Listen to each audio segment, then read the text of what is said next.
the people that I respect the most that I've come across in my career, the pilots that I fly with, are the ones that exude that personality and project that. They're so grateful that they're where they are, that they just want to make sure they contribute to it.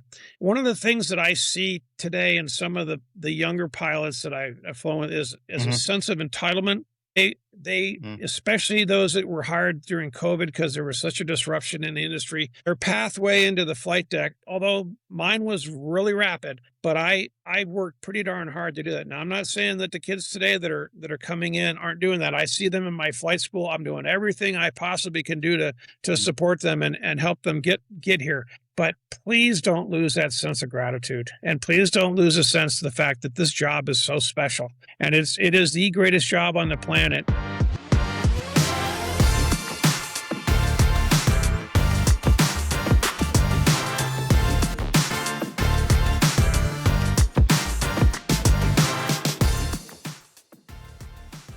I know what you're thinking. It's day 3 of our podcast.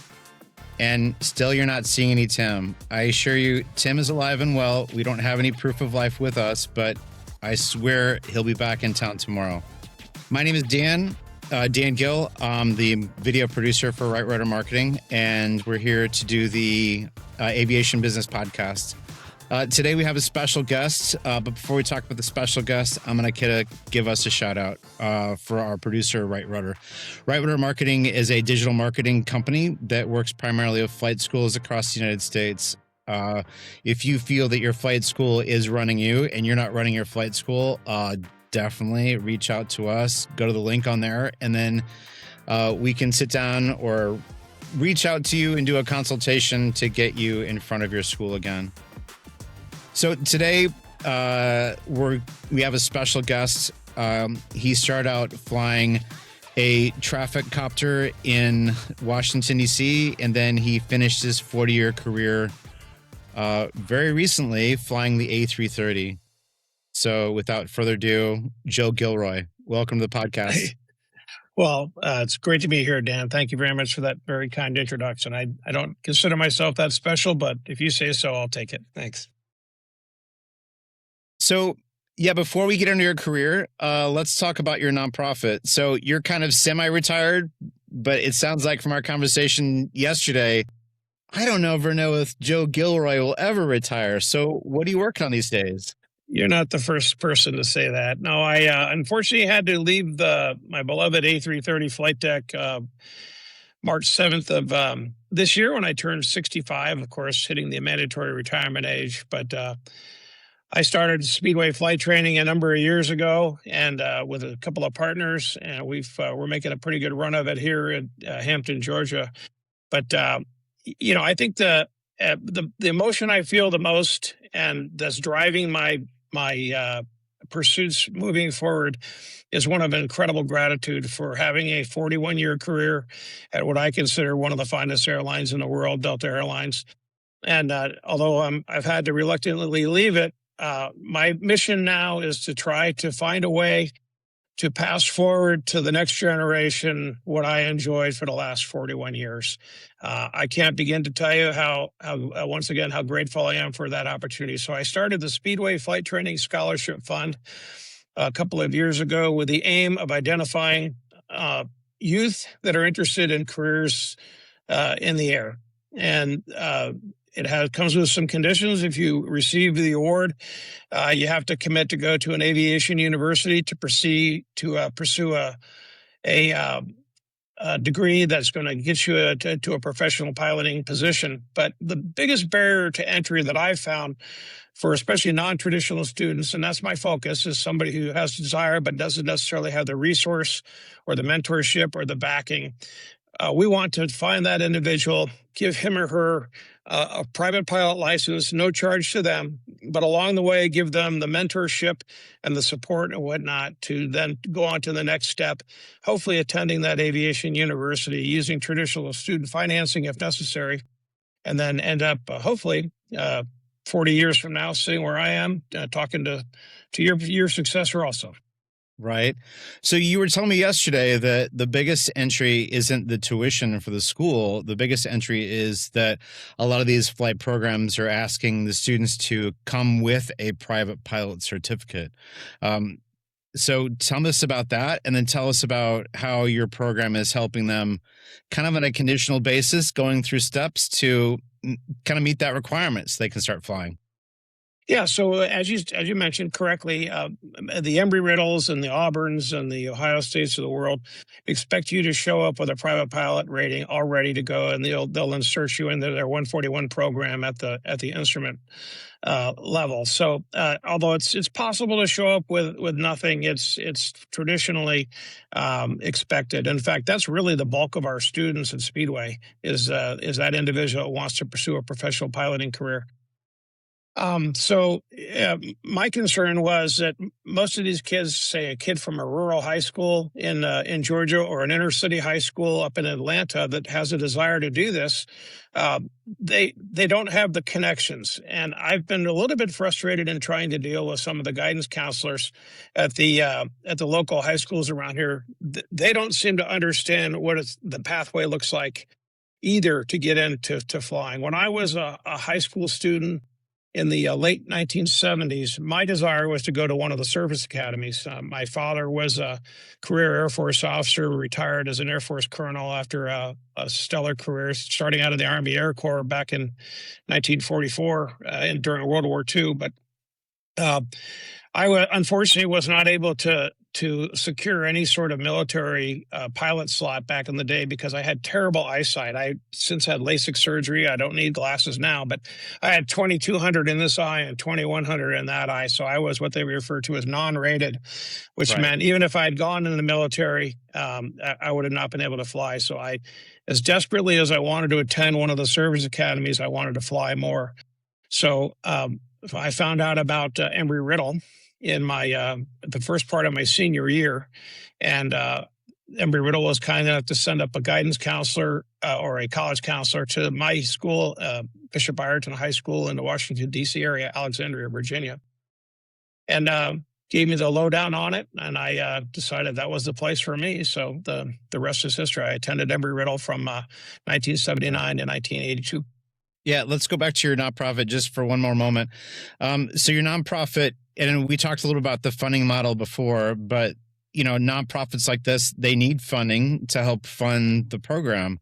If someone wanted to get involved, and this is not what we talked about yesterday, but if someone wanted to get involved in the nonprofit and then had some financing they could throw the school's way or throw the program's way, how can they get a hold of you, and how would that work?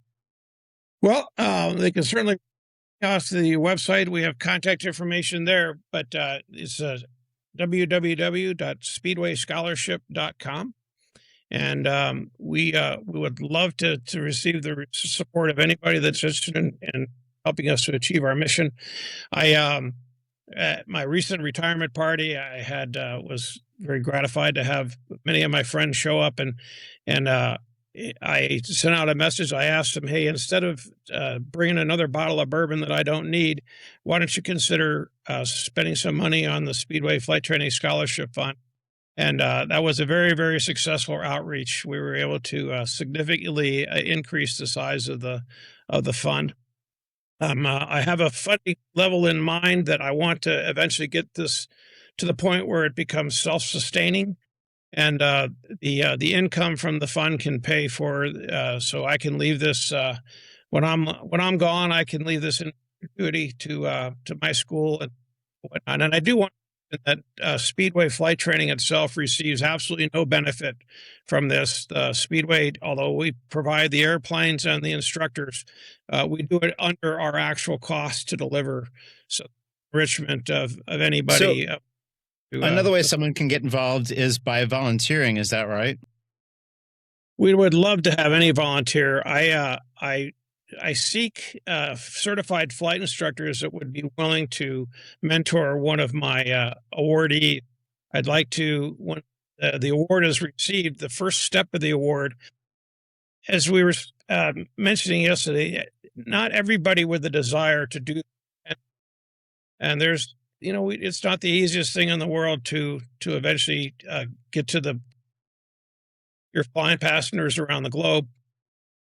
So there's a few qualifications, and this comes from personal experience. We've sought a lot of opportunities to do this for other individuals, and with some level of success. So we've tweaked the program so that the first step in the process is we give the student a Gleim private pilot kit, which will prepare them for the knowledge test. So what I asked people to do is within 60 days of their start is to pass the knowledge test with an 80% or better. Now, it's not just here's the box, go home and do it. We're going to give you support along the way. You're going to have a mentor instructor that works with you to finish up the knowledge test. But we all know that that's the worst part of the private pilot rating. It's the least fun part of the rating, and it's always the long pole in the tent for every Yeah, tell me about it. You got it. Right. We're going to get to those in a minute. We'll pull these out for you after a while. That proves to me, though, if that person will do that, commit to that, they've proven that they have the fortitude to do it, and they proved that they have the academic credentials to do that. So now my confidence is dramatically increased in that individual. Right. Besides the book learning knowledge, which is hard, which is very hard. If you can't get past the book learning knowledge, then you're not going to be a pilot and you're not going to progress through your ratings. So it's not that everyone who comes into flight training is going to be a pilot, not that everyone who wants to be a pilot is going to be a pilot, which is very important to say as well. Absolutely right. Now, we want to make sure that the right people are in these jobs moving forward. That's very important. As an allegory to that, we also require we sign a contract with the awardee that they're going to remain drug and alcohol free, that they're going to obey traffic laws, they're not going to end up with any kind of traffic moving violations. They have to show up on time. Absences that are unexcused can potentially jeopardize a scholarship. So we're trying to build a culture of responsibility with these individuals, because remember, some of them that our target awardee is coming from an environment that's not necessarily as disciplined as aviation require them to become. We're trying to help them be successful. That's the most important thing. They have it they have the capability if they get through our program, but we're just trying to give them opportunity that they wouldn't have had otherwise without us doing. I was going to say, let's pivot here. And every 10 minutes or so, I'm going to come on here and kind of give us a little, not kind of a station break, but kind of do a little commercial and then tell kind of people where we're at. Yeah. So my name is Dan Gill. I'm sitting in Tim's seat. I'm the video producer for Right Rudder Marketing. Right Rudder Marketing is a digital marketing agency aimed to help flight schools increase their profitability. As part of that, we have the Aviation Business Podcast, which is how we give back to the aviation community and really talk about aviation.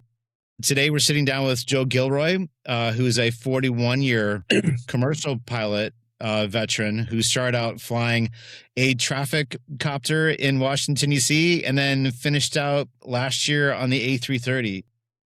Now we're back with Joe.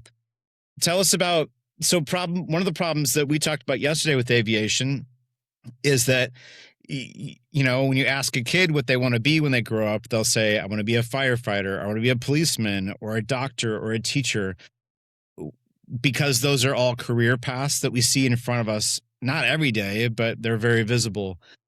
Pilots are kind of invisible. And because of that, you have to have this personal interaction with it, this personal touch. For me, it was flying remote control gliders growing up. I was almost born at a flying field, but that's a different story. That's a story for a different day. So how are you first touched with aviation? Kind of tell us your roots.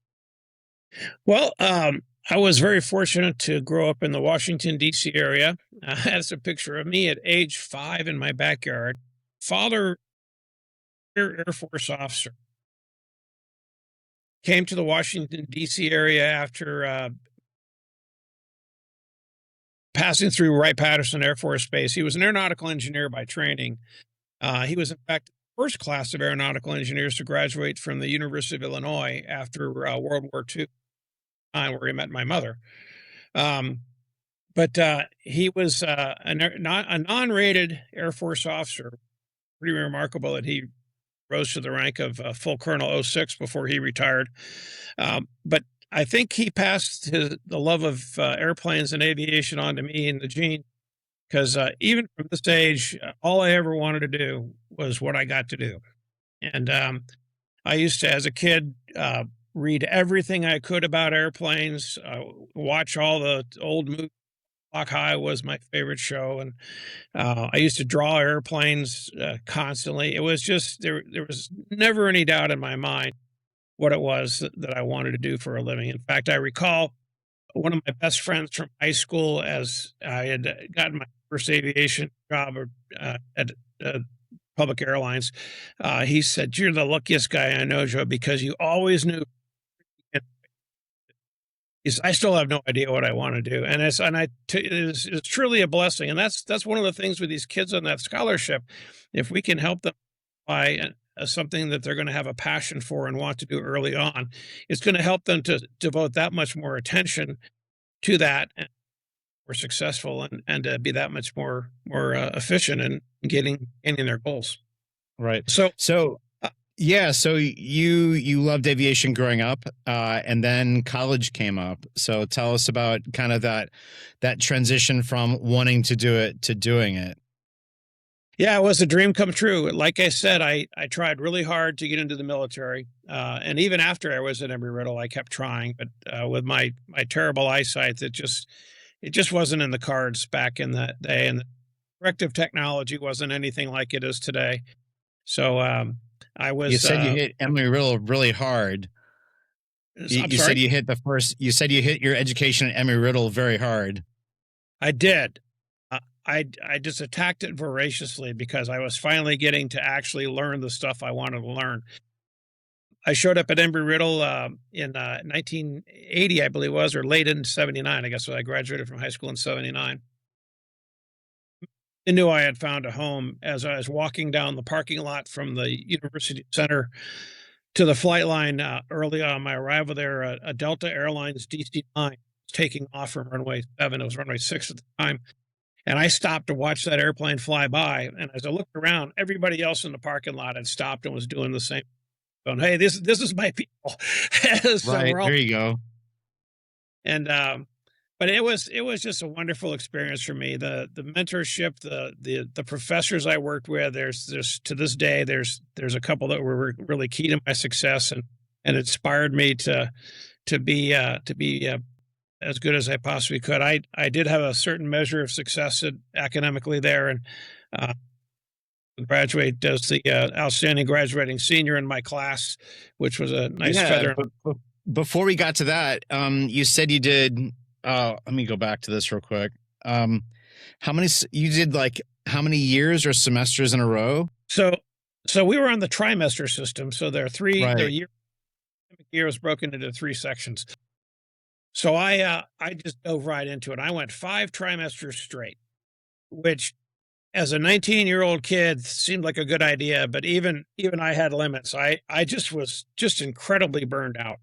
And right, that's a lot. I'd run out of money. I was doing jobs that I really needed to go back and spend some time not spending money, but making a little bit of money. So I moved back to I left school for my plan was to take 1 trimester off, go back home to my parents' house in Washington, D.C., and then return to Embry-Riddle to finish up on time. So I ended up, I always said my first job was as a professional boxer. And okay. Then they made me a cashier. I got a job at a grocery store. I was a bag boy. Okay. So, and then during the same period of time, I had plenty of time. I was working at a little airport called Woodbridge Airport, where I refer to myself as a petroleum transfer engineer. I pumped the fuel in, as a line boy. But through that association at Woodbridge Airport, a friend of mine, I remember I was sitting under the wing of a Piper Chieftain, Piper Navajo rather, polishing gear doors. My other buddy, Bill Clark was his name. He was an engineering student. from Embry-Riddle was polishing the other gear door. And he goes, "Hey, you ought to go over and talk to that guy over there. He needs somebody to fly that airplane for him." And I said, I have 145 hours. Believe it or not, I had a commercial certificate at that point. I was able to participate in a program where we had our instruments and commercials much faster, the typical 141 progress. So he's not going to hire me to do anything. So my buddy Bill got up and walked over. I watched him having a conversation. So the two of them come walking back over. And literally that night, I had my first job flying an airplane for money. It was flying what's called a skycaster plane. Okay. So imagine the Goodyear blimp when the Chiron that runs across the side of. Now imagine that apparatus slung across the bottom from wingtip to wingtip of a Cessna 172. It went under the belly through the landing gear. It was quite a production putting the device on and off the airplane. But inside we took the right front seat out of the airplane, put in a device that it ran a fabric tape with holes punched in it to make the words, and that ran through an open tub of mercury, which was charged. And then it picked up the sensors on a head that was attached to each of the lights. So that's how we would broadcast the sign. So I spent countless hours flying around the Capitol Beltway, Washington D.C. area in slow flight with a stall horn going off. Right. The messages over football fields and outdoor gatherings at night.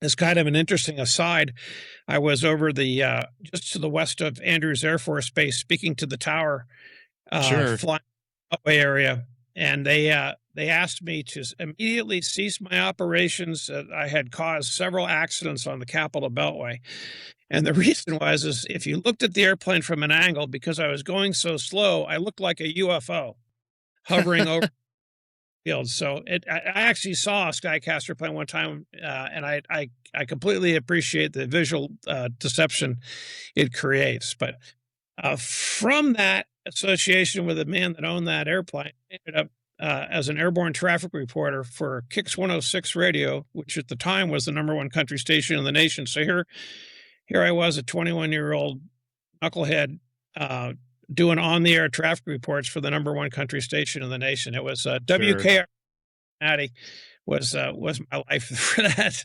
It was a time. But the net result of that was I ended up returning to Embry-Riddle to finish up my cause career with almost 2,600 hours of flight time. Wow. Here, let's pause here. We're going to do a quick announcement. We're going to pay the bills here. This is how we do it. You're listening to the Aviation Business Podcast with me, the host, Dan Gill. The normal host, Tim, he is not here right now. He is in good spirits. He is well. He's just taking time off with family. And he'll be back next podcast. Maybe. We'll see. If I do a good job, maybe it'll be me. If I do a bad job, then you'll definitely see Tim in the seat. So, we are Right Rudder Marketing. We're an aviation marketing company. Do digital marketing for flight schools across the country. If you feel that your flight school is running you as opposed to you running your flight school, definitely give us a call, 314-804-1200, or go to our website, rightruddermarketing.com, and reach out to us and help. Today, we have a special guest, a 41-year commercial pilot veteran, Joe Gilroy, and he's telling his remarkable story. If you missed the beginning, definitely watch the repeat on YouTube. If you're in the chat, we have the chat window open in the studio. We also have our producer watching it. If you have any questions for me, hopefully not me, I don't know what you would ask me, but if you have any questions for Joe about his career or about kind of how to get it started, or if you know him, or if you knew him at one point, definitely go ahead and reach out. Just hopefully positive stuff, but we'll see what happens. It's a crazy world. Anyway, so we're picking up our story with Joe. He started as a kid, flying kind of a box crate in his backyard. And then he flew, kind of a Chiron plane, or like a Goodyear blimp style 172 around the Washington, D.C. area. He took his traffic money back to school at Embry-Riddle, and that's where we're picking up the story.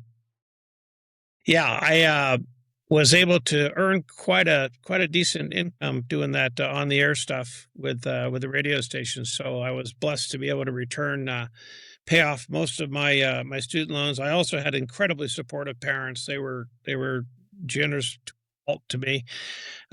So I was able to return, finish up my final 3 trimesters at Embry-Riddle, and leave college essentially with no debt, which is, I know, remarkable.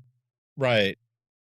Car that was paid for. So you may have picked up the last name Gilroy's Irish, and I certainly show the luck of the Irish in everything. Right. Yeah, the Certainly luck of the Irish will definitely be a theme today. Yeah, without a doubt. Right. So you finished it. So you came back to Embry-Riddle, and then I forgot where the story goes from there. You were finishing up. So I finished up at Embry-Riddle, and the radio station contacted me and asked me if I was interested in coming back to the DC area and doing the airborne traffic report again, because we had a certain measure of success with it. I had a certain level of name recognition in the area because I was on the air for quite a Actually, while. let me jump in real quick. So you returned the Embry-Riddle, but how many hours did you have again? About 2,600 when I went back down there. I was flying almost 8 hours every day. So I would take Right. off 6:30 in the morning, go do 2.5 loops of the Capitol Beltway in a 172, and then land. And then I would attend classes at George Mason University, so I didn't get too far behind on my studies. And then I take back off mid-afternoon, 3:30, and then finish up 6:30, 7 o'clock at night when the rush hour had died down. But that was every day that the ceilings weren't too low or the wind wasn't too high. So Right. I'm sure it's good practice too. It's not like you're flying around farmland. It's like that's kind of the heart of kind of the tough stuff. So you return to school with 2,600 hours, but even back then, I mean, how many did you need to be a commercial pilot or to fly commercially and carry people? Well, it was still, we didn't have the requirements for first officers, but to have an ATP, you still needed 1,500 hours total time. In that whole process, when I was back there doing the traffic report, I did end up finishing up my multi-engine instructor on my MEI, my CFI, my CFII, and I got my ATP rating. That's Wow. actually a story. I was, had my multi-engine, I'm sorry, my ATP check ride with an examiner who had done my other 2 CFI rides. So I had a good rapport with her. Was her name. She was a very interesting young lady, very interesting. But we finished up the ATP ride and we were over at Dulles Airport, and she asked me, "Joe, do you have your multi-engine instructor?" And I said, "No, I haven't done that one." And she says, "Well, what do you say we swap seats and you teach me how to do a VOR approach and a couple other things going back into Manassas. And if it works out, you'll get your multi-engine instructor too." So I go, Sure. "That's just Okay. her." So, No. and I get on the ground, and this is early in the morning. We had like a 7 a.m. launch on this check ride, and I call a good friend of mine because I need a sign off, right? I don't even have a sign off for the MEI yet. So I call a good friend of mine and who I'd done some multi-engine work with. And Laura was her name, Laura Logan. She's a United captain now. I said, "Hey, Laura, could you sign me off for my MEI instructor rating?" And she goes, "Well, sure, Joe. Why are you calling me this early on a Saturday?" Asked me. I said, "Well, because I just took the check ride." And she goes, "Oh, okay. Well, I'll be right out there." And just before she hung up the phone, she goes, "Whoa, Joe, did you pass?" She wasn't going to come out and sign off a failure. So, but again, in keeping with the theme of being lucky, it was a great way to get my MEI also at the same time. Right. And felt a bend, felt confidence. And So you, just to fast forward a little bit, 2,600 hours, you finished up at Embry-Riddle. You have this opportunity to go back and basically fly traffic by being a traffic reporter in Washington, D.C. But that didn't happen. Yeah. So I was had graduated from college. Wasn't 100% certain what I was going to do yet, but the word got out to the leadership at the radio station that I was back in the Washington, D.C. area. And they reached out to me, asked me if I wanted to return as the on-air personality and continue to do the traffic reports. Well, um, it was a great way to make money, without a doubt, but it really wasn't the type of flying that I was really destined to do. So one of the things I'd always had a passion for was for helicopters, because when I did the first time, I used to, my hangar was right next door to the Virginia State Police hangar. And those guys were very generous. They would give me all kinds of stick time in the Long Ranger that they had there. Wow.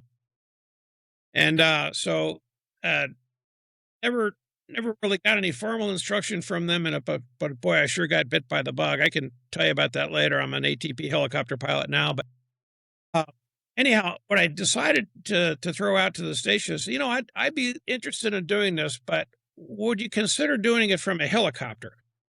And the reason Okay. we use 72s in the Washington, D.C. market is because it was such a large geographical area. Most of the any of the piston helicopters were just too slow to cover the area traffic reports. So you needed a jet helicopter, something like a Jet Ranger there or Long Ranger, to fly fast enough to cover enough ground to do enough traffic reporting. So I suggested, why don't we look at buying a Jet Ranger? You send me down to Ag Rotors, teach me how to fly helicopters, and I'll come back and we'll use this for the traffic reports in the morning and the evening, and during the day, the news or TV helicopter. And they loved the idea. So we were actually at the point where we were at the contract stage. And I went home knowing that this was probably going to happen. I had here's the bit I was thinking about before. Yeah, I had a very serious girlfriend who lived in the Detroit, Michigan area. So I went up to see her for a couple of days and visit her parents. Her father was a United Airlines captain, George Spanley. He's still alive today, just a wonderful man. And he had heard that Zantop Airlines was hiring pilots out at the Willow Run Airport, which is just west of Detroit Metro Airport. But this was back in the days of Lee Iacocca and the resurgence of the American auto industry. And the air freight industry was just booming. So Detroit was huge. It was like, it was huge. That was where cars were made in the United States. Absolutely. So I hopped in their car, drove out to the Willow Run Airport, walked into the Zantop's hangar, asked to talk to somebody about a pilot job. And they introduced me to a guy by the name of Ed Freitag, who was the hiring manager there. And I told him my story, and I had 2,700 hours or so at the time, but very little multi-engine time. And he said, well, what we typically do is we give you a little bit of an instrument check ride to see if you have the stuff that we want you to have, where we try to put a lot of money in the airplane.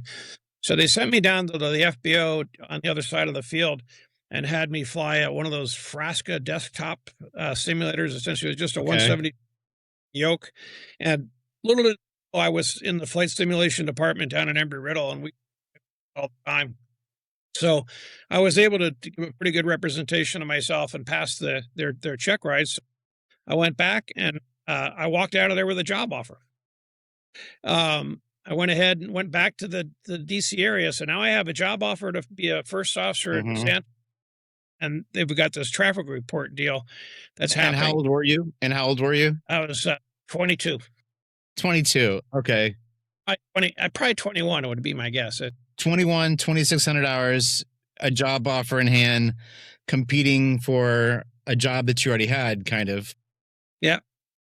So my dad and I sat down, and a mentor, a friend of mine, my next door neighbor, Dave Henderson, he came over, and I said, guys, what am I going to do here?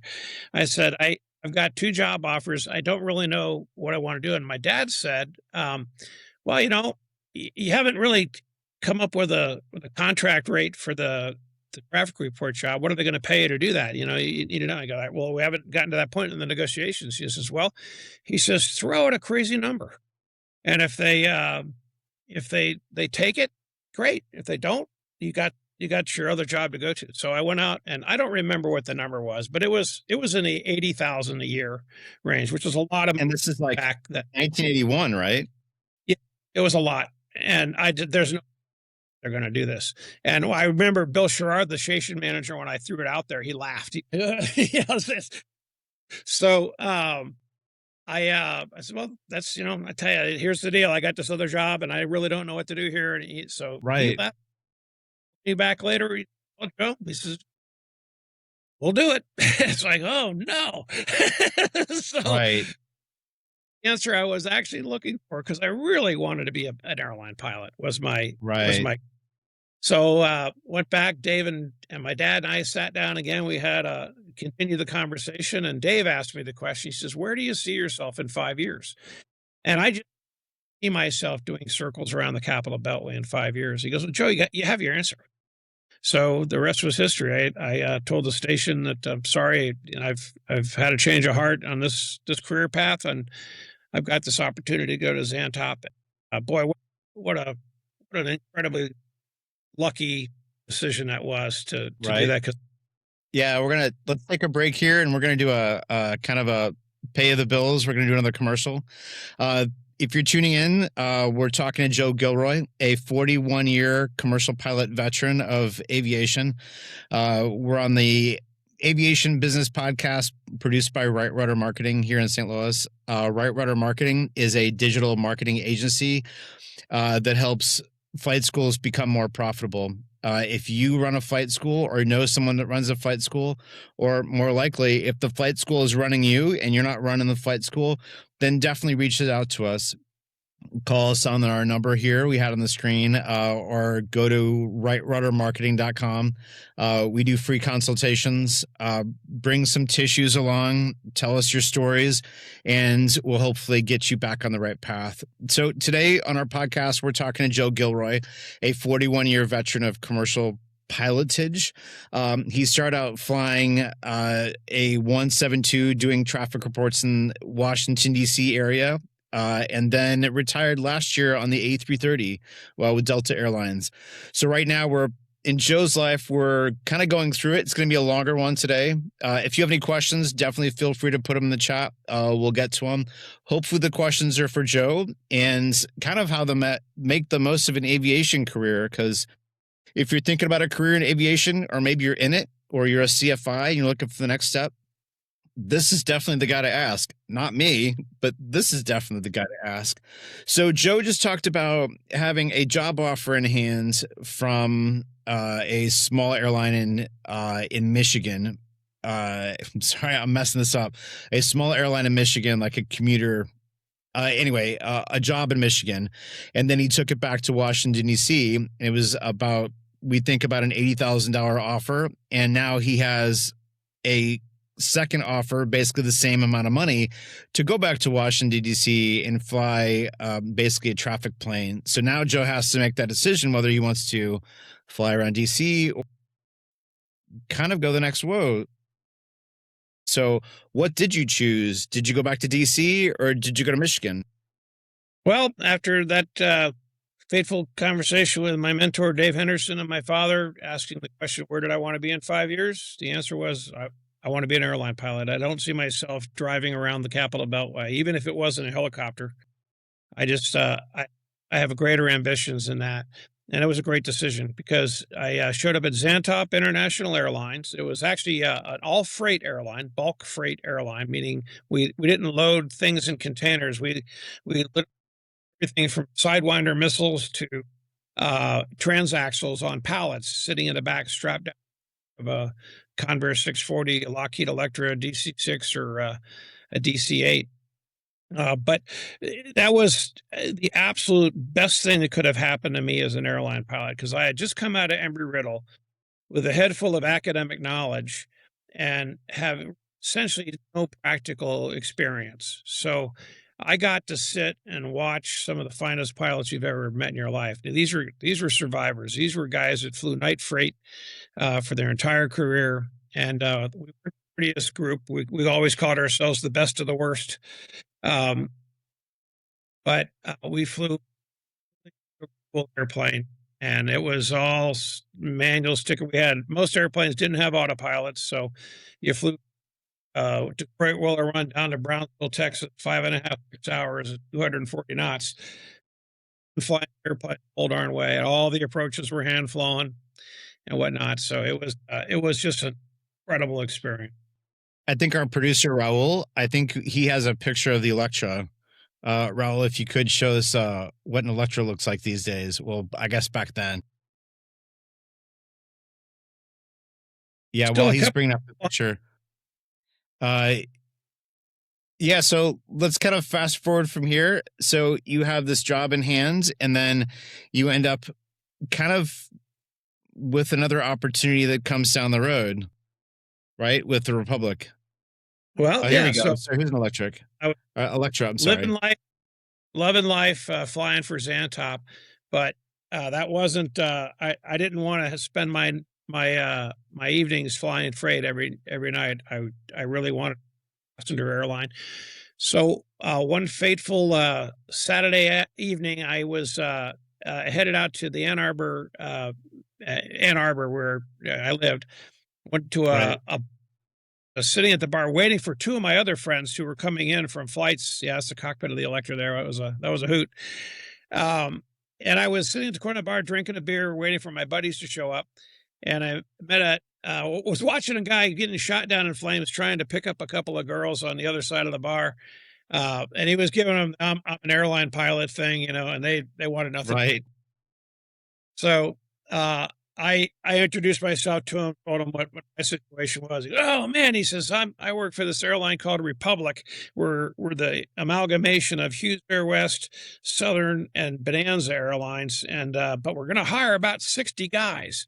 So if you're interested, you ought to throw in an application." So that was, that's the way we found out about it. There was no internet back then. You didn't quite has and whatnot. So I had just received, manna from heaven as far as job offers go. So, or job information. So it just so happens that Monday, my schedule with Antop was to ride a commercial airplane into Minneapolis, Minnesota, which is where Republic was based. And then I was going to fly the schedule right out of there. So when we had those assignments, we were allowed to go up on any flight we wanted to go up on, and Xantop would cover the cost of the ticket, ironically. So I said, "Hey, would you mind? I'd like to go up on an early flight during the day to go up and take care of some stuff." And they went ahead and rebooked me on an earlier flight. So as I'm getting on the airplane to go to Minneapolis, I look into the cockpit of this 727, and lo and behold, the captain in the left seat is a man by the name of Fred Rakunas, who happened my girlfriend at the time, that United pilot's father's best friend. So he recognized each other from different family events and whatnot. And he goes, "Joe, get up here." So I'm in my Xantop uniform and in the cockpit of there. He goes, "Well, just sit up here with us." So he closes the door and away we go to Minneapolis. Oh, wait, what to do? Who to talk to once I got to the GO over Republic. And I go, "This is awesome. Thanks, Fred. I appreciate it." So, and when I remember the comment, he said, just walk in there like you own the place. He says, "You're in your uniform." Walking like you in the place. Yeah, that's right. Give me a job. Security was a little different back then. Right. So I did just what he said. I walked through the door he told me to go through, walked down the hallway, third door on the right, turn in there. That's Karen Dampier. She's the hiring manager. And I walk in, and her receptionist or her administrative assistant is there at her desk. And I say, "Hi, my name is Joe Gilroy." And she turns to me and goes, "He's here." He yells back in the office. It's walking out. And Fred had already made a phone call. He had gotten off the airplane, put an order in a payphone. We didn't have cell phones back then. And called over to Karen and said, "Hey, this kid's coming over. Would you please talk to him?" Wow. So we had a wonderful conversation. I had about, at that time, I had about 1,200 hours of Electra time in addition to my Convair from Xantop. And they were really looking for pilots. So I was 23 at the time because I turned 24 right after I got hired. But she says, "Well, we'd love to have you fill out an application." I go, "Well, that's why I'm here. I'd like to get an application." And she hands me the application. I go, "Well, thank you very much. I'll fill this out." And I wanted to type it, make it look pretty. So no. Just Right. So, okay. So Yeah, I you cut literally, out you cut out for a second there with your earbuds. So what was it? You said you wanted to take the application home and you wanted to type it out and make it look nice, and she said, no, Joe, just, you don't have to do that. Just sit here at my desk and fill it out there. So I literally sat at the hiring manager's desk, filling out the application and handed it back to her. Well, thank you very much. And, flew the flight back from Minneapolis. And later on that week, I got a phone call to invited me to come up for an interview, and sat down for an interview. And the discussion was more about, this is what it's going to be like when you're working here. It wasn't really a job interview. right, Network so incredibly important in this like business. It's informational. not how important it is. So I had inadvertently stepped into a beautiful networking situation with my friend Frederick Kunis, who was a very senior captain at the airline, highly regarded by everybody, knew everybody. So I'm sure he had dropped a dime to Bill Hunches, the guy that was in charge of the interviewing and whatnot. So that was, believe it or not, exactly 41 years ago today, Mm, May wow. 6th, 1985, that I started with Republic Airlines down here in Atlanta, Georgia, at the former Southern Airlines training center. So, and I never in 1,000 years thought I'd end my career at exactly the same spot with Delta Airlines through Right. the That's amazing. mergers. But you But never really did interview again. You started with Republic. Let me get this right. You started with Republic, and then, well, I'll just kind of break the ice here. Then you went to Northwest because Northwest merged with Republic, and then Delta merged with Northwest. So that was kind of almost kind of your last job interview. Is that right? it was. Well, I actually had a job interview yesterday back with Delta as a simulator instructor on the A330. Sure. Right. After you retire or retire. Right. You're right. It was, so I got hired in May of 85, and in February of 86, Northwest and Republic announced that they were going to merge. What had happened was United Airlines had purchased the Pacific routes of Pan Am Airlines. All these airlines, the listeners may not even know what they were, but these were the Right. iconic airlines of the 80s and the 70s. But because United now had these Pacific routes, it put Northwest in jeopardy of preeminent position as the across the Pacific. Yeah, So your sound keeps cutting out from time to time. I don't know if it's the signal with your iPad or the device. let me see what's going on here. Yeah, Oh just yeah, kind of play with it for a I second. I don't have control of my audio video controls anymore. Can Okay. you? I think you have them. Can you select the AirPods on that? Or if Yeah, I not, I'll don't just think we can select it on our side. take them out. We can figure this out. Yeah, if you could take them out and try to use just your device, I think that might be better sound for right now. I think you can select on Riverside. Okay, how about now? That's much, much, much Oh, better. sorry, guys. That was frustrating. Yeah, that's okay. Okay. That's okay. Um, So let's cut. Let's kind of forward on. So Northwest acquires Republic, and then you transition from Republic to Northwest. And then I think at that point you transition from the propeller airplanes to, hold on a second. I'm going to kind of ruin this here. The 727, right? well, it was. So I had been flying first officer on the Lockheed Electra at Zantop. And my first assignment after being hired by Republic was that of a 727 second officer. So that was an interesting pathway to how I got to that. So we show up for our ground school May 6th of 85, as I mentioned. And we do our week of INDOC where you learn about the operations manual and things like that, meet all your friends in your class and whatnot. And I was actually scheduled to be in the section of the class that was going to go to the Convair 580, which I thought was actually a great deal because I had already flown the Convair 640 at Zantop. So it was going to be like falling off a log. All I had to do was learn a new engine. But Right. so we're sitting in class. I have my Convair 580 manual on the big thick manual on the table in front of me while all my buddies are in the class, and we're all about to learn about Convairs. And Here, wait a second. Let me pull out something. Is it thicker than that's this? nothing. That's nothing. No, the spine of it. Okay, I'll put this was away. literally that thick, and it was 8.5 by 11. So Okay. it was huge. Yeah, I'm trying to like compare. Put your hands up again. Yeah, about like that. Yeah. There you go. So this is like, this is small, I guess. Yeah. Everything. So I guess you never stop learning. Everything was pen. There were no computers at this point back then. But so we're just about to open up our books to start class, and Dale Sampson was his name, comes in the room and says, "Everybody close your books, bring your stuff, and come with me." And we're thinking, we're getting furloughed or something. So we have no idea. Right, we're in trouble. We walk down the hall. He takes us down around the corner. We go into another classroom, and in front of us are all these 727 books, equally thick. But we're going, what's going on? Well, he says, this half of the class, which was going to fly Convairs, is now going to be 727 second officers. And the other half of the class that was going to be 727 second officers is now going to be DC-9 first officers. So I got my first upgrade, and I hadn't even been at the airline a week. So ended up flying the 727 as a second officer for about 700 hours or so. And then was able to upgrade to first officer on that airplane while I was still in my first year at the airline, which was the airline was just expanding rapidly. We were doing really well. So I went to school as a first officer on the 727.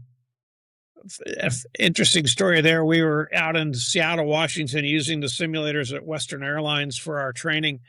And the movie Top Gun, the original Top Gun, had come out. Right. Hold on a second. Just for our viewers, if they haven't seen the movie Top Gun, how would you describe it? It was we went and watched it during a break. We went to a matinee on a Tuesday afternoon, and we had a simulator session scheduled for that night. And it was the instructor and another student and myself. And we walked back in that simulator. We were so jazzed up after watching that movie. We were like, "Well, that's the greatest aviation movie I've ever seen in my life." It was it was an unbelievable experience, and getting to go back in and fly the motion simulator in the 727 after that. But that's when I transitioned to the 727 and flew that around the country for a number of years. And then the merger happened with let me pause for a second. Let me ask you this. A family friend of ours made this. I know what that is. Do you know who that guy is? DB Cooper, isn't it? Right. And he didn't have the livery on the plane, but it was a Northwest plane, wasn't it? Yeah, that was Northwest Airlines in 1971. I was about 10 years old, a little bit before I joined the airline. But yeah, it was something we would hear the legend of DB Cooper at the airline. So that is what's known as a Cooper vane. Right. So if imagine the pointy end of the airplane is to our left, okay? So see that big flat oval piece. What happens is when the airflow would blow around that, it would then cause that to rotate 90 degrees. And if you see the rectangular fitting that's right up against the skin of the fuselage, that would rotate and cover up the seam between the fuselage, and that other portion you see is actually the air stair door.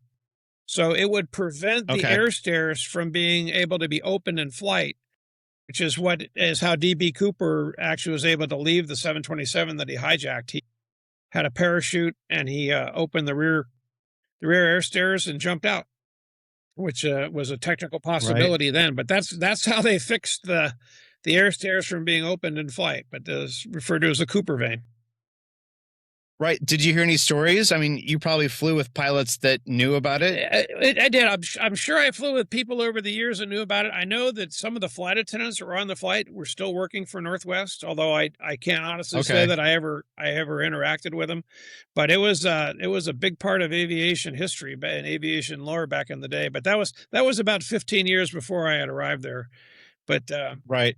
So for people who aren't familiar with the story of DB Cooper, just kind of a short story, like what happened and where. So it was a Northwest Airlines flight. I don't recall where they were headed. It was somewhere on the northern tier, Portland, Oregon, or Seattle, in that region. And he hijacked the airplane. It was long before the days of security when I was able to secrete a gun on board. And they landed. And at one of the stops, he demanded 2 parachutes, and I think it was $600,000 or $200,000. I don't remember the number. And then he wanted the crew to then fly them to another destination. Well, back in the day, it was compliance is what we were trained to do with regard to hijacking. If 9/11 changed all that dramatically. But back in the day, it was, well, just do what they want, and we'll figure out a time when we can go ahead, and we just don't want him to hurt anybody or hurt the airplane. So they took back off, and sometime somewhere over the Pacific Northwest, over Western Washington State, I believe, with just the 3 pilots on board the airplane, he walked to the back, and they saw the air stair light come on, and he was gone, and he's never been found. Right. What's your theory? Do you know where he is? Like, what do you think happened after that? Well, just recently, I remember hearing some stories of an individual on his deathbed that he claimed he was D.B. Cooper, and there seemed to have been some validity to the story. But I understand they also did recover some of the marked bills along a riverbank somewhere in the Pacific Northwest. So it's much like Amelia Earhart, probably one of those enduring mysteries that will last for a long time. But we'll throw that one out.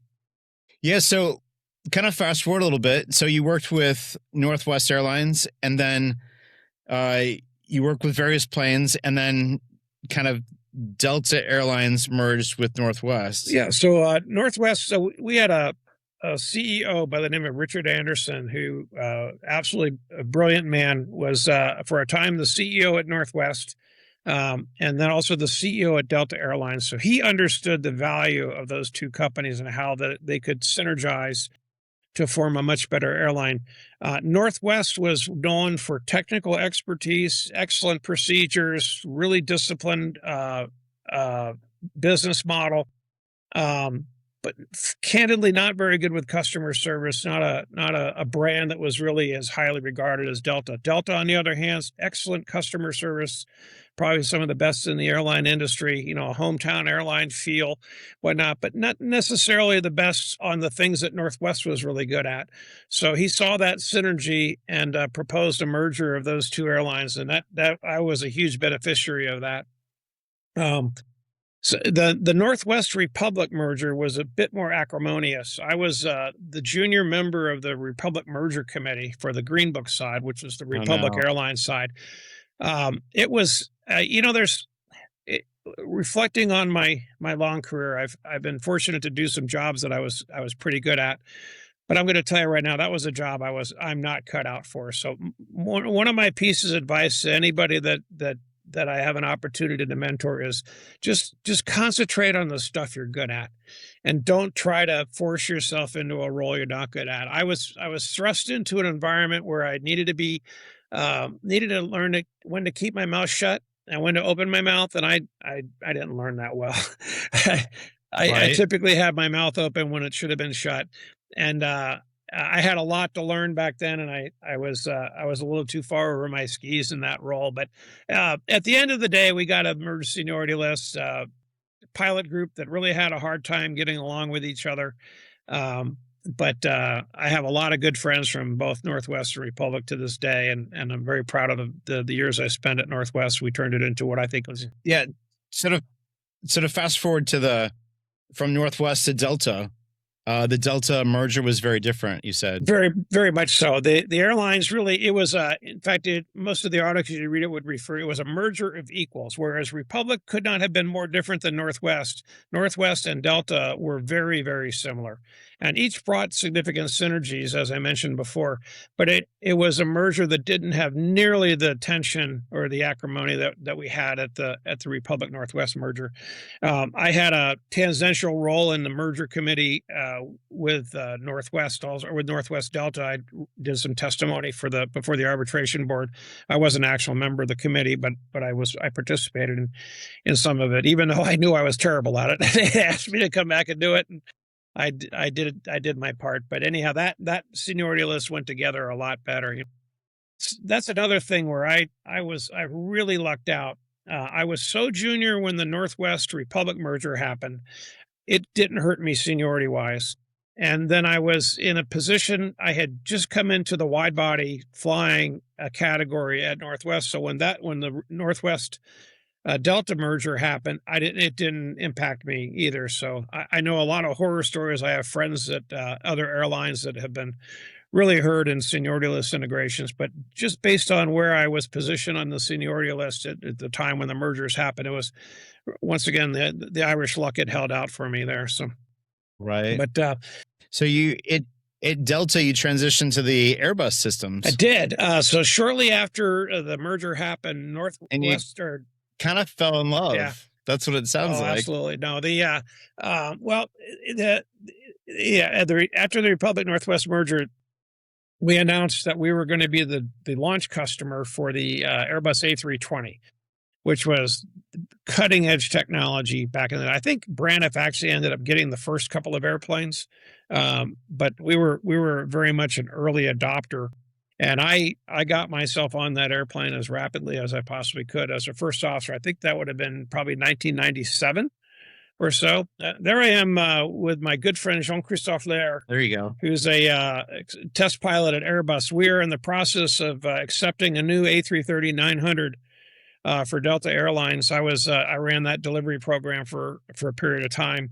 So we would go over to Toulouse, France at the factory, and then we would fly the airplanes and do an acceptance test flight on the airplane, make sure they were ready for service. So Jean-Christophe is highly regarded test pilot at Airbus, and I'm happy to say is a good friend of mine. I've become very close with he and his family.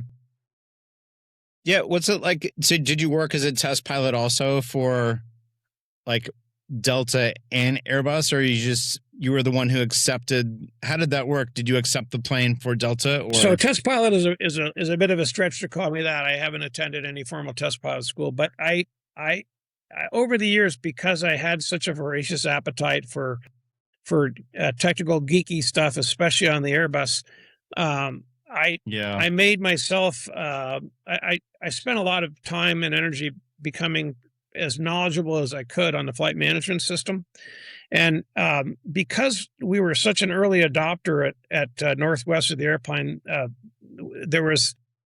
we were still figuring out a lot about how to train the airplane and how to fly the airplane. Even a year or so after we had received the airplanes, the manuals were terrible back then. They were written in what we called Franglish. So there were French manuals translated into English. So they were a bit challenging to the grammar was just a mess in them, and it was a different philosophy for manuals. So I wasn't involved in it, but some close friends of mine were involved in rewriting all those manuals. We ended up actually being very, very good at training it by the end of the decade. But the absolute, I consider the zenith of my career was when I served as an A320 aircrew program designee. So I was a simulator instructor, but I was an FAA designee. I could issue type ratings on the airplane. But the team of people I worked with were just the finest people I've ever met in my life. And we took that program under the leadership of a guy by the name of Rich Kaner. And he's now doing the same thing for Alaska Airlines. He's running their training and standards out there. He's now retired also from Delta. But a brilliant individual who was a great leader, who put a team together of people that we just created a fantastic training program. And like I said, zenith of my career. And the thing I'll always remember is the most fun I ever had. I met my now wife at the same time. She was what we called an aircrew training instructor in the program out there. And we've been together ever since. But so a lot of good stuff came out of that time in my life.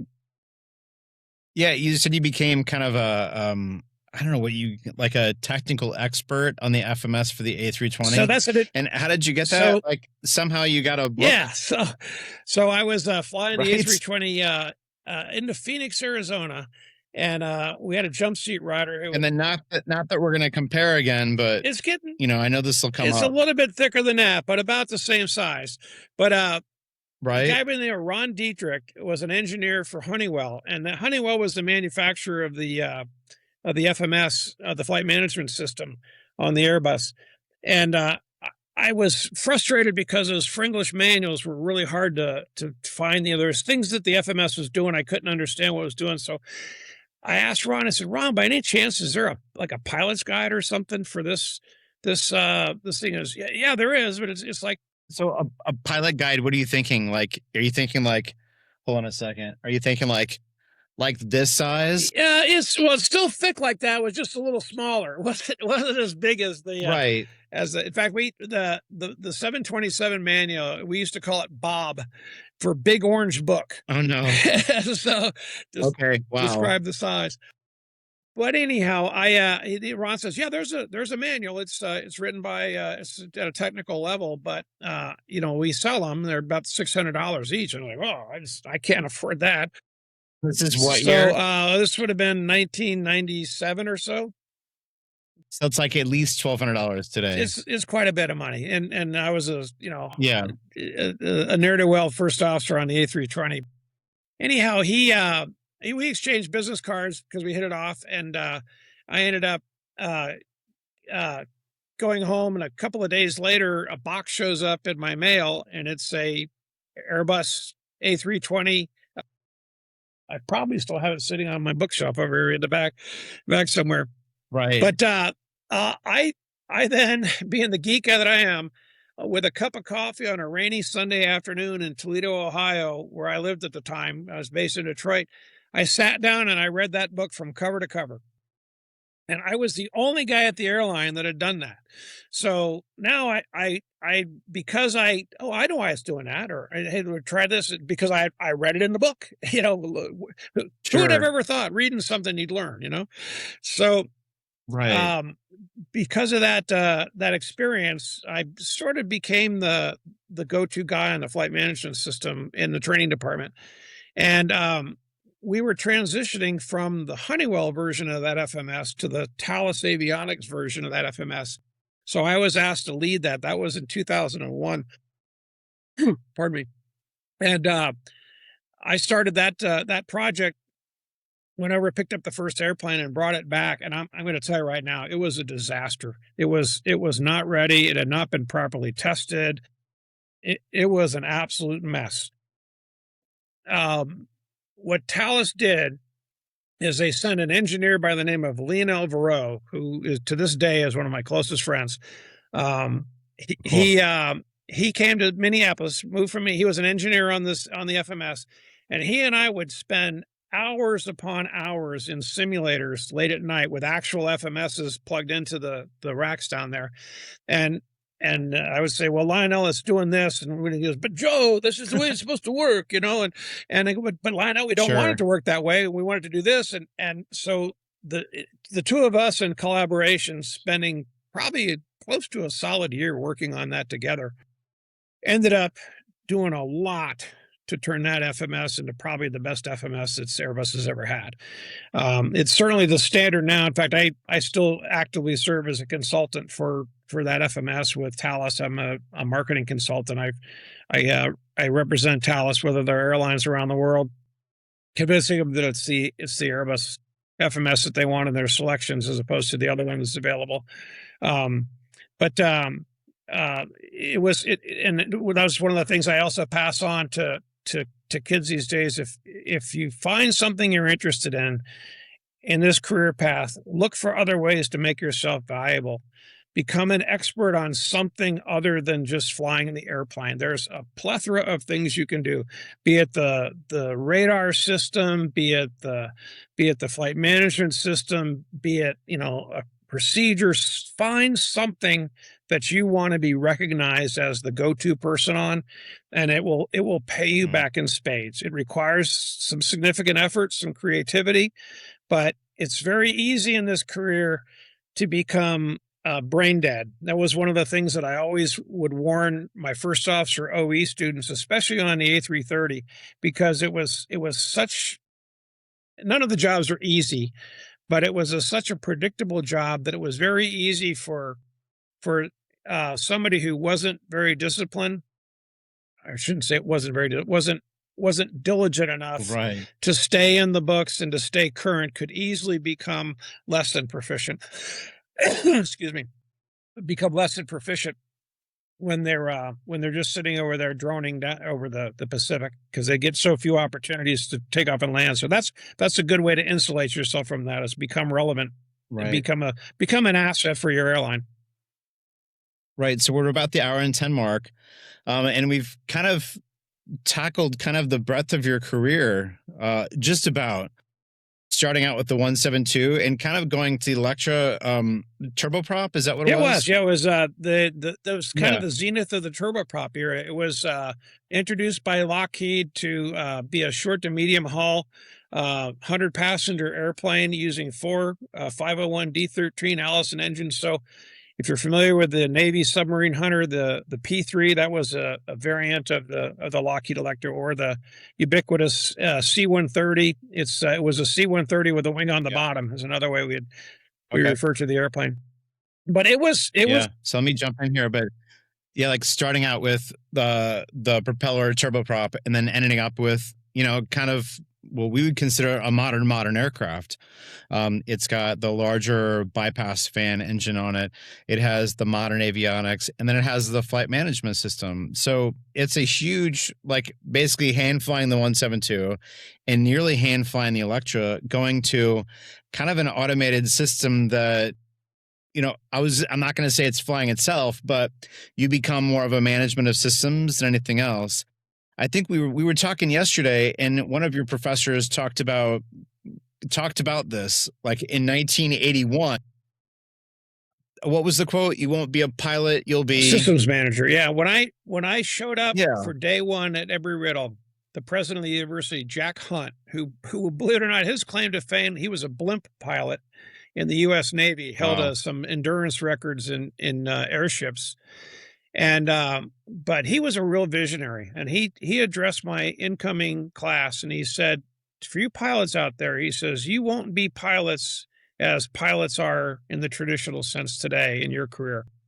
You will be systems monitors, and your job will be to make high quality decisions more so than to show the world what your stick and rudder skills are." And I was like, "Oh, this guy doesn't know what he's talking about. I'm going to wear the Right. white scarf and the goggles, and I'm going to, I'm going to Right. do my barrel rolls over Lake Washington and things like that." And, I ended up my career. I was on the development team at Northwest for the 787, and also the development team on the A350 at Delta Airlines. Those two airplanes, just the technology in those airplanes is remarkable. They're wonderful airplanes and whatnot. But I was one day droning along over the Atlantic or the Pacific, and I was thinking about that. Thought came to my head, and I said, "Darn it, Jack, you were 100% right. I don't fly this airplane." In fact, we have ways to track pilot performance, and I shouldn't say pilot performance, pilot behaviors, using uh, um, there's a box on board called a QAR, quick access recorder, that is kind of like a super duper black box, and we can see which pilot is flying, and the stick movements, this, that, and the other. And the airline would give you that information back, and you could see your own flights and whatnot. It's really cool. I wish I could have kept it active after I retired, but they don't let you do that. But anyhow, Right. they did studies on that, and the average amount of flight time that a pilot was getting on the A330 from takeoff to touchdown. Let's say you took off, you flew for 10 hours. The amount of time the airplane was not on the autopilot on average was just 6 minutes. So that's not a lot. So I always made a point to always hand fly the airplane up to 18,000 feet before I turned on the autopilot. And I would turn it off, usually leaving 10,000 feet, because I didn't want to be that 6 minute guy. I think I had my number was up around 18 minutes, even with that much additional flying. So, but Jack was Right. 100% right. We're systems monitors, but that's not necessarily a bad thing, because the most important thing that an airline pilot does, or any pilot does, is operates the aircraft safely. So if we've offloaded our gray matter from flying the airplane, managing stick and rudder, becoming distracted with that, we have the time to make better quality decisions. I think that's one reason why flying helicopters is so challenging, because you don't have but most helicopters, in fact, all the helicopters I've had the pleasure to fly, don't have autopilot Mhm. systems. So you're actively involved with your both feet and both hands at the same time, and you're trying to change radios and make decisions. There's not a pause. You can't just glide. 100% right. It's Yeah, 100%. we were talking. I had a friend whose father was a banker, and he was teasing me about the compensation level that for airline pilots, and I asked him. I said, "Well, Fred, why do you get paid so much money?" Fred Szewski was his name. He says, "Well, I'm a banker, Joe. I get paid a lot of money to be a banker." I said, "Well, Fred, what is it that they pay you to do?" He says, "They pay me to make good decisions, Joe." And I said, "Fred, it's exactly the same thing. I get paid to make good decisions. I fly the airplane for free. That's the funnest part of doing this job is flying the airplane. But safety obviously is paramount. But I always like to return the greatest value I possibly could for my employer. I wanted to get that airplane from point A to point B as efficiently as possible for comfortably for my passengers. I didn't want to expose them to turbulence and whatnot, but then I wanted to do it at the lowest possible operating cost for my airline. Well, let's talk about safety for a second. You started out flying the Electra, and then basically you really flew more hardcore on the 727, and then finished your career on the A320, A330. 230. How has safety between the 727 and A320, A330 series, how has that changed? Like, what have you seen as an industry change on that? If you look at the history of accidents throughout the years, I remember back in the 70s and 80s, it was it's tragic how many airliners we were losing. There were crashes, and there was a crash in the Washington, D.C. area where they flew into the side of a mountain on an approach into Washington, Dulles, and wind shear accidents were a very common thing. I shouldn't say common, but not an uncommon thing back in the day. And I'm happy to say now, when you look at the history, the safety record of airlines now, it's rock solid. I mean, the airplanes have become so incredibly reliable. The training has the use of the flight simulators for high fidelity training and high quality training has helped so much. It's really become a remarkably safe system. You back in the day, you didn't have the kind of autopilot quality that we have today. And the 727 was basically it would hold your altitude and it would hold your heading. Sometimes it would track a VOR. But it was pretty much all you do was flying headings. Now the flight management system, I can turn the autopilot on at 100 feet, and then it will fly me all the way to Paris, do the landing, and roll out on the center line without me ever touching the controls. Yeah. So as we were talking yesterday, you were kind of surprised. A friend of yours mentioned like virtual airlines. Can you talk about that for a second? Yeah. So I had no idea that, and again, this goes back to the theme of I fly the airplane for free. Because I always said, I shake my head. The last years of my career, I would leave my house here, drive 25 minutes up to the Atlanta airport, hop in an A330, fly across the Atlantic, take a nap, go have a fantastic meal somewhere.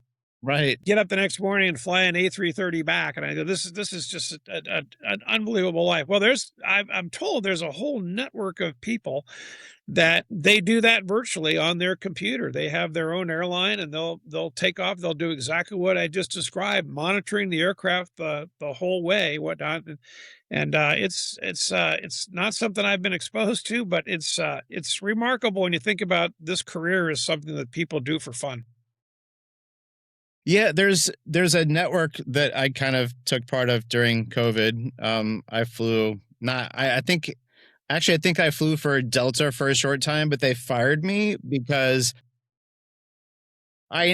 come on, man. Like, let's be nice here. Let's be professionals. Let's not laugh at things like this as I get fired from a virtual airline. That's not cool.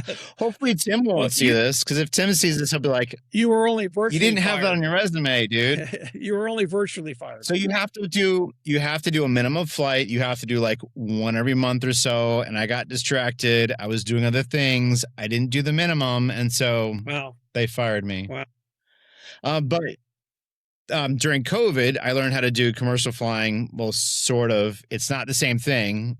I'll get in trouble for saying this, but it's not the same thing. But you do the same. you do the same routes as real pilots, and then you'll make the same calls and you'll program the same things into the plane. And this is on the VATSIM network. So they have volunteer air traffic control and you have volunteer hobbyist pilots. Heard that. And then, yeah, it says, if you have a chance to check it out, I'm sure you'd get a kick out of it. One of their biggest events is called, ironically, today, it's called Cross the Pond, where about 1,000 of them will fly they'll fly east or they'll fly west. Wow. It's kind of like a rolling party for flight sim people, but awesome. So so let's talk about the future just for a couple minutes. And what you had advice for me for the future and kind of what your crystal ball was saying for the future kind of astonished me, because we were talking yesterday and I was sitting in my car talking to you on the phone and it was raining here in St. Louis after I got a wire for something in our studio. I forgot even what it was. And I was like, you know what? Aviation sort of wrapped up. We got all the problems solved. We got all the questions taken care of. It's all cool for now. It's not like we're hand flying an Electra from VOR to VOR, not having weather radar, not having an automated system just in case something happened in the plane. And so I'm thinking like all of the great piloting is in the past, but yet all those answers were solved. But kind of you said something that was really profound to me. It wasn't that we solved everything and everything's taken care of. Like, what's your thought of looking into the future as far as aviation is concerned? Well, back when I was flying that Lockheed Electra round, or that 727 round, I was looking at that instrument panel and I thought to myself, it just couldn't get more. What else more could a guy want? And then I checked out on the A320, and I remember talking to the OE captain on the A320 when I was a junior first officer. Oh, man, I just can't believe how sophisticated this airplane. I can't imagine anything more sophisticated than this. And he says, Joe, you got to open your mind. He says, imagine just one solid instrument panel that has all of the information on that one screen. And we're not far from that. He was very prophetic. And there's from there to there. Now the A350. Right. Yeah. Can you? Yeah. So Raul, can you go back to this? Can you zoom in a little bit? Yeah, that was like, that's all you need. Yeah, exactly. That's the best in the world. That's it. But I will tell you this: if there was one airplane I could go back and fly again, it'd be that one right there. It was just such a fun airplane to fly. I really enjoyed the heck out of it. And the learning curve was vertical for me the entire time I was on that airplane because I was learning so much. But if you look at the flight deck of an A350 or a 787, we're not far from that. There you go. That's an A330-900 there. I tell you, one of the greatest memories I'll ever have is the cockpit lights all turned down, the northern lights outside of the windscreen, and the lights of that flight deck crossing the Atlantic to from west to east. It's just it's such a sight to behold. It's absolutely unbelievable. But no, I look at the boom jet, and there's supersonic flight without a sonic boom. There's fortunately the aviation and technology attracts the smartest people in our societies, and this is truly a worldwide economy now. I have many friends over at Airbus in Toulouse, and some up at Bombardier, and all over the world. Some engineers at Boeing and various places around here, and they're going to solve these problems. And now imagine also now the AI revolution, and how that's going to help them design and think through problems that would have taken years to do. My father is an engineer. He used to use a slide rule to do his calculations. In fact, this is his slide rule right here. Wow. Okay. He used at Wright-Patterson Air Force Base to design the. Can you see this? Yeah, I see it. Yeah. He used this to design the corrugated floor in the C-97 cargo tanker. But this is the computer of the day when my dad was an engineer. And now I literally type the question into ChatGPT and get the answer. For the calculation, it would probably take him many hours to do, but it's a never-ending treadmill. as I mentioned early on, I'm just so incredibly grateful to have had this opportunity. But I'm not so full of myself to think that when I walked out the door, the airline didn't stop. Everything just kept moving just exactly as it did when I was there. And every one of us, we all play a role. You always, one of my mentors at the airline, Gary Hogan, we were talking about why we were instructor pilots and line check pilots or whatnot at the airline. And he actually said to me, he says, "Well, Joe, I can see it in you. You want to make a difference. You really do." And the people that I respect the most that I've come across in my career, the pilots that I fly with, are the ones that exude that personality and project that they're so grateful that they're where they are, that they just want to make sure they contribute to it. One of the things that I see today in some of the younger pilots that I've flown with is a Mhm. sense of entitlement. They especially those that were hired during COVID because there was such a disruption in the industry, their pathway into the flight deck, although mine was really rapid, but I worked pretty darn hard to do that. Now, I'm not saying that the kids today that are coming in aren't doing that. I see them in my flight school. I'm doing everything I possibly can do to support them and help them get here. But please don't lose that sense of gratitude, and please don't lose a sense of the fact that this job is so special, and it is the greatest job on the planet. And don't call in sick when you're not sick because you want to play golf and it's a sunny day. And don't think that just because you called in sick on Christmas, it didn't have an impact on somebody else that had to now go out and fly the flight route. So, just be humble, be grateful. When you're junior, fly the trips you're supposed to fly. It's all going to come to you one day. And the other thing I always told people is you just don't get stressed out about this stuff. It always works out. And it really, really does. I just don't, there were some long days and some hard days, but all of them were good days. And it's to have had the opportunity to do this. I thank my God that it gave me the skills and the timing in my life to enjoy this. And now my mission moving forward here, I mentioned that I'm going to be an instructor on the simulator now on the A330. That's a part-time job. I do it because I want to give back. I love the airline that I work for. I'm so grateful for the career that it gave me and the ability to do financially in my life what I've been able to do.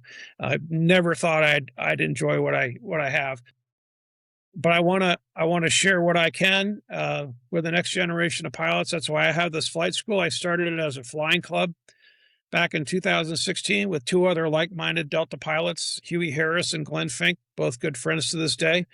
And Huey and Glenn moved on to bigger and better things. Huey's a professor over at Auburn now, and Glenn runs operations for a corporate operation up in Indianapolis. But I've stayed behind. I was the youngest of the three and morphed Speedway or Happy Goat Flying Club into Speedway Flight Training.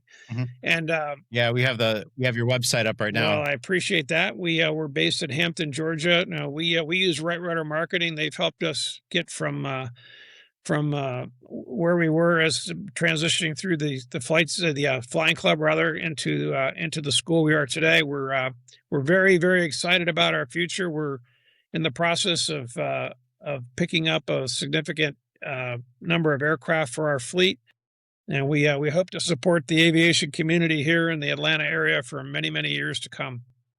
I have wonderful instructors that work for me. I see a work ethic in those kids that I incredibly impressed by, and I love the opportunity to support them in any way that I can. So that's my mission moving forward. I'm going to try to find that kid that can't afford to fly and get him him or her in the cockpit, and then we'll hopefully put him in the jetliner of the future. I received a picture yesterday. I wish I had forwarded it to you, but it was a photo of two of our initial Happy Goat students, Katrina and Preston, that are now flying an RJ together at Endeavor. Preston's the captain, and Katrina is the first officer. But it warms my heart to know that we played a role in helping those kids to get to where they are. Well, let me hold on to you just for one more second. We're going to do one more commercial announcement. We got to pay some bills. And then I've got are you a movie fan when it comes to planes? Absolutely. Okay, so we're going to look at some movies, and I'm going to ask you if you've seen them or not. That's kind of a thing I'm doing now. I'll probably not be doing that. I don't know. We'll see. It's kind of fun. Yeah. So we're going to pay some bills. We're going to come back to that. And then I've got one more question to wrap up today. So again, this is the Aviation Business Podcast with your host, Tim Jedrick. Tim's not here today, but my name is Dan. I'm the video producer for Right Rudder Marketing. Right Rudder Marketing is the producer of the Aviation Business Podcast. We're based here in St. Louis. And as Joe was telling you before, we help flight schools market themselves and become more profitable. So if you're not flying your flight school, but instead if your flight school is flying you and you're behind your flight school, we can help you with marketing efforts and best practice procedures. So rightruddermarketing.com. If you want to be a guest on our podcast in the future where we talk about aviation and aviation stories like we've been talking for the last almost 90 minutes with Joe, send us an email, info@rightruddermarketing.com. So now is a kind of a fun part. We're going to do some, have you seen this kind of movie stuff? And these are all aviation kind of things. So here we go. First one. Not see that Solo. one. Nope. What? Han Solo. He's a pilot. Come on. We're moving on. Dark Blue World. I did. Absolutely. Yeah. Yeah. I love that era of aviation. The Polish pilots. There was a newer one made about the Polish pilots. Break your heart, because they would keep the language of the Polish language in the cockpit as they were dogfighting against the Germans. Yeah, no. And this is like a diaspora of Polish pilots that came over and fled to the UK. Talk about true patriots. The French had the same. They had the Free French that came over and fought with the British. This is a romantic comedy. Not really. Oh, is that the English Patient? Oh yeah, I remember that. Absolutely. Yeah, that was early 80s, early 90s, I guess wasn't it? Early 90s. Beautiful biplane shots. Set in Africa. All right, moving on.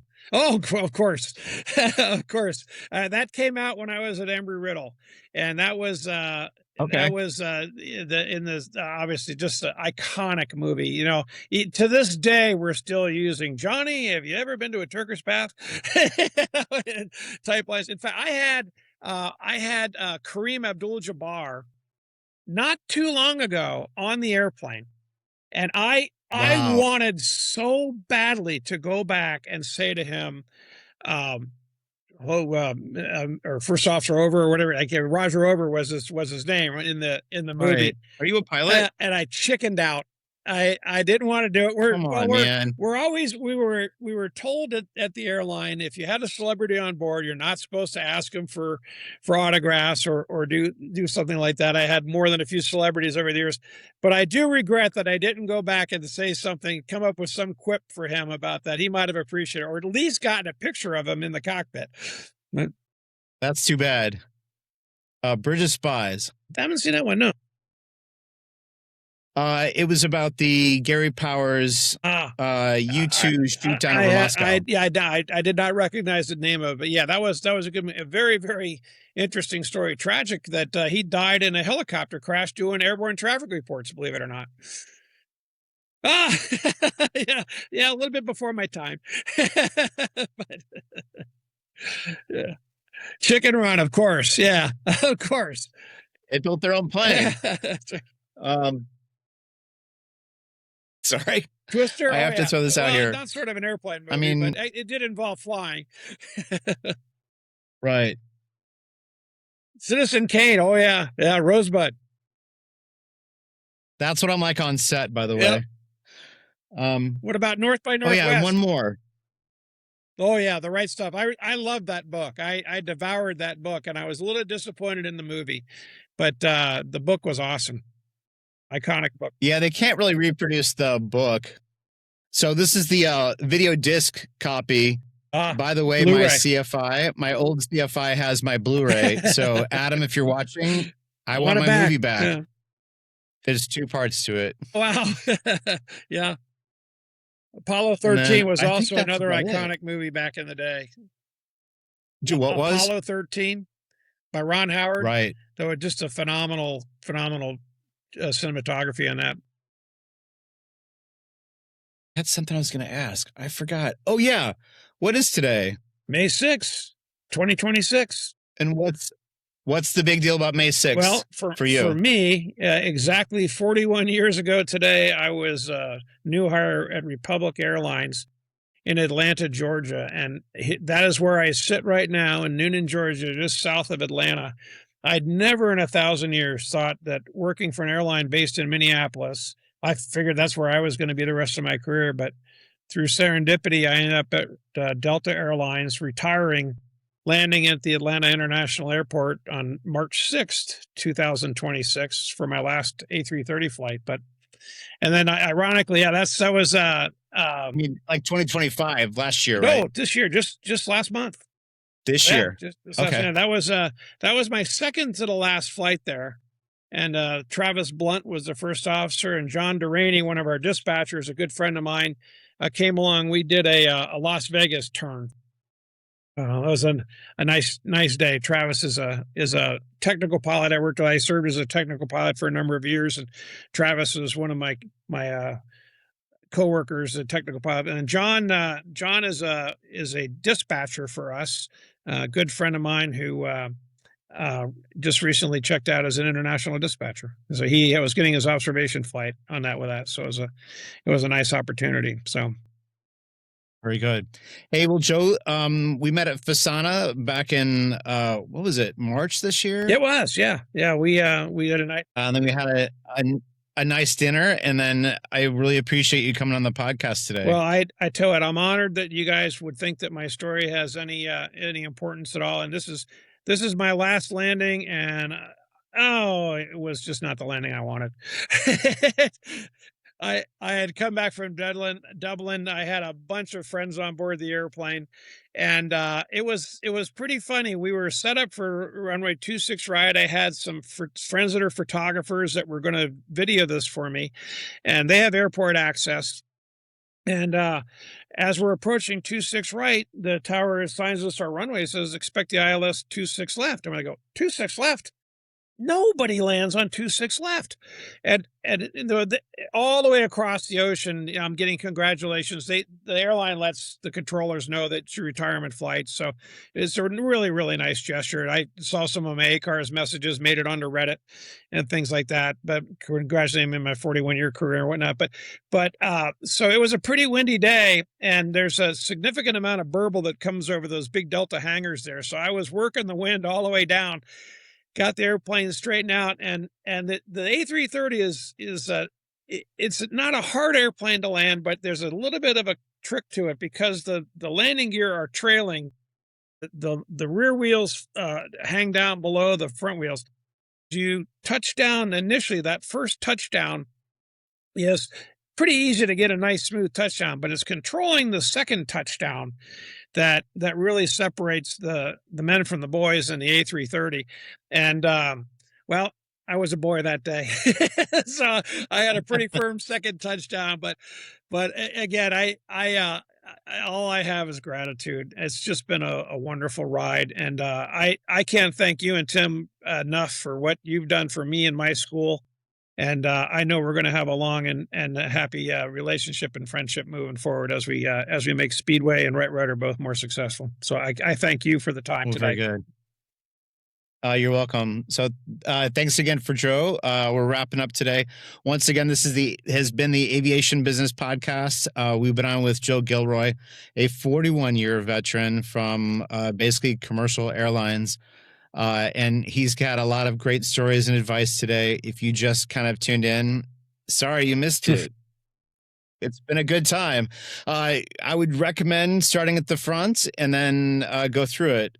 Some of the themes that I heard yesterday and I heard again today was, again, these themes of aviation. There's networking, there's being at the right place in the right time, there's putting yourself in those places, there's constantly listening to what people are saying, and then studying and being a resource for other people. So again, this is kind of themes that I'm learning in aviation, and I'm learning from people like you. So never take it for granted. We're 1% of the population can fly an airplane, and a very small percentage of that 1% gets to do it at the level that we at the airlines get to do it at. So just always be humble and be grateful about when you get here.